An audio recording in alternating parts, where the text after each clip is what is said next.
21. That same day, the patrols brought word that the Helvetii had stopped at the foot of a hill 8 miles from Caesar's camp, whereupon he sent a party to reconnoitre the hill and find out what the ascent was like on the farther side. They reported that it was quite easy.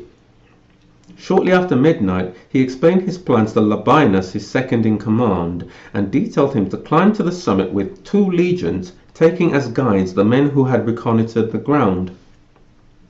In the early hours of the morning, Caesar himself marched towards the enemy, following the route by which they had proceeded, and sending all the cavalry in front.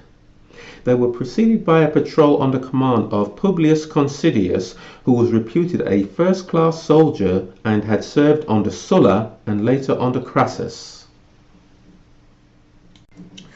22. At daybreak, Labienus was actually in possession of the summit, while Caesar was not more than 1.5 miles from the enemy's camp. And he learned afterwards from prisoners that neither his approach nor that of Labienus had been discovered. But suddenly, Considius galloped up and said that the hill Labienus had been sent to occupy was held by the enemy. He knew this, he said, because he had recognized their Gallic arms and the crests of their helmets. Accordingly, Caesar withdrew to a hill close by and formed his line of battle. Labienus had been instructed not to engage until Caesar's force was seen close to the enemy's camp, so that they might be attacked on all sides at once. After occupying the hill, therefore, he was waiting for Caesar to appear without offering battle. It was only quite late in the day that Caesar learned the truth from his patrols, that it was the Romans who were in possession of the hill, that the Helvetii had moved camp, and that Considius had lost his head and reported that he had seen what was not there to be seen. During that day, Caesar followed the enemy at the usual interval and pitched his camp 3 miles from theirs. 23. Next day, as the distribution of rations was due in 2 days' time, and he was only 17 miles from Bibracte, by far the largest and richest town of the Aedui, he thought it advisable to secure his food supply, and therefore diverged from the route that the Helvetii were following and marched towards the town. His movements were reported to the enemy by some runaway slaves of Lucius Aemilius, the commander of Caesar's Gallic cavalry. The Helvetii perhaps thought that we were breaking contact with them out of fear, especially as we had declined an engagement the day before, although we had the advantage of position. Or it may be that they were confident of being able to cut us off from access to supplies. In any case, they changed their plan, altered the direction of their march, and began to hang upon our rear and harass it. 24. Observing this, Caesar withdrew to a hill close at hand and sent out his cavalry to meet the enemy's attack. In the meantime, he formed up his 4 veteran legions in 3 lines halfway up the hill, and posted the 2 recently levied in Italy on the summit with all the auxiliaries, so that the whole of the hillside above him was occupied with troops. The baggage and packs he ordered to be collected in one place, and defence works to be dug round them by the veterans posted in the top line. The Helvetii, who were following us with the whole of their transport, now parked it all together, and, after repulsing our cavalry with a battle line drawn up in very close order, formed a phalanx and climbed towards our first line.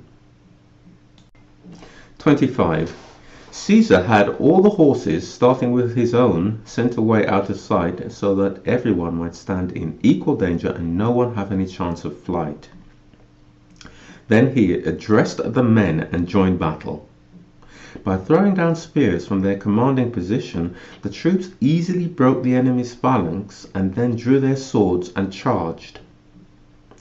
The Gauls were much hampered in action because a single spear often pierced more than one of their overlapping shields and pinned them together, and, as the iron bent, they could not pull them out. With their left arms thus encumbered, it was impossible for them to fight properly, and many, after repeated attempts to jerk their arms free, preferred to drop the shields and fight unprotected. At length, exhausted by wounds, they began to fall back towards a hill about a mile away. They had gained the hill, and our men were approaching to dislodge them, when the 15,000 Boii and Tulingi, who protected the rear of their column, suddenly marched up, attacked us on the right flank, and surrounded us. Thereupon the Helvetii, who had retreated to the hill, began to press forward again and renew the battle. We changed the front and advanced in two divisions, the first and second lines to oppose the Helvetii, whom we had already once defeated and driven back, the third to withstand the newly arrived troops. 26. This double battle was long and fiercely fought. When they could no longer sustain the Roman charges, the Helvetii resumed their retreat up the hill, while the Boii and Tulingi retired to the laager where the baggage was stacked to continue the struggle. For throughout this battle, which lasted from midday till evening, not a single man of them was seen in flight. At the laager, fighting actually continued until late at night, for the enemy had made a barricade of the wagons and rained down missiles on all who approached.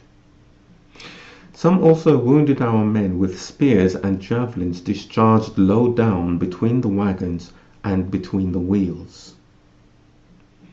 After a long struggle, we captured the laager and the baggage it contained, and also Orgetorix's daughter and one of his sons. About 130,000 Helvetii, who survived the battle, marched without halting all that night and arrived after 3 days in the country of the Lingones. We had not been able to pursue immediately because we spent these days in attending to the wounded and burying the dead. But Caesar sent a letter and a message to the Lingones, warning them not to supply the Helvetii with grain or aid them in any way, on pain of being treated as enemies. And 3 days later he started in pursuit with the whole army. 27. The Helvetii were compelled by want of all kinds of supplies to send envoys offering surrender. These met Caesar on the march, prostrated themselves before him, and with tears of supplication besought him to grant them peace. Caesar commanded that the Helvetii should stay where they were until he arrived. They obeyed, and on reaching the place he required them to give hostages and to surrender their arms and the slaves who had deserted to them. While these were being searched for and collected, 6,000 men of the clan known as the Verbigeni quitted the encampment in the early hours of the night and set out for the German frontier on the Rhine. Either they were afraid that they would be massacred when once they had given up their arms, or they hoped to escape punishment altogether, thinking that they could get away unobserved in such a large crowd of prisoners, and that the Romans might never learn of their departure. 28. But Caesar heard of it, and sent word to the tribes through whose territory the fugitives were passing that they were to hunt them down and bring them back, or he would hold them responsible. When they were brought back, he put them to death, but all the rest were allowed to surrender after handing over the hostages, deserters, and arms. The Helvetii, together with the Tulingi, Latovici, and Rarici, were bidden to return to their own country, and as all their produce was gone, so that they had nothing at home to live on, Caesar directed the Allobroges to supply them with grain, and ordered the Helvetii themselves to rebuild the towns and villages they had burnt. His chief reason for doing this was that he did not want the country they had abandoned to remain uninhabited, lest the Germans across the Rhine might be induced by its fertility to migrate into Switzerland and so become near neighbours of the Roman province and especially of the Allobroges. The Boii were given a home in the country of the Aedui, who asked Caesar to consent to this arrangement because the Boii were known as a people of exceptional bravery. The Aedui assigned them land and later admitted them to equality of rights and liberties with themselves. 29. Some documents found in the Helvetian camp were brought to Caesar. They were written in Greek characters and contained a register of the names of all the emigrants capable of bearing arms, and also, under separate heads, the numbers of old men, women, and children.